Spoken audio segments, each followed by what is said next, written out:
জম্মু ও কাশ্মীরের সন্ত্রাসী হামলার জেরে তৈরি উত্তপ্ত পরিস্থিতির মধ্য দিয়ে পাকিস্তানের বেশ কয়েকটি শহরে একযোগে ক্ষেপণাস্ত্র হামলা চালিয়েছে ভারত।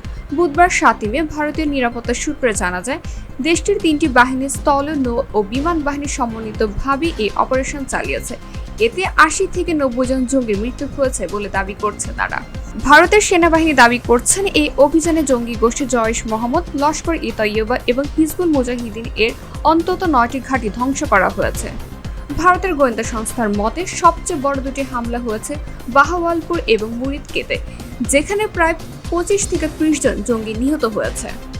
ভারতীয় সেনাবাহিনীর সামাজিক যোগাযোগ মাধ্যম এক্সে একটি ভিডিও পোস্টে জানিয়েছেন, ন্যায় বিচার প্রতিষ্ঠিত হয়েছে। অন্যদিকে পাকিস্তান দাবি করছে যে এই হামলায় তাদের 8 বেসামরিক নাগরিক নিহত হয়েছে। পাকিস্তান এই ঘটনাকে সরাসরি যুদ্ধ ঘোষণা হিসেবে অভিহিত করছে।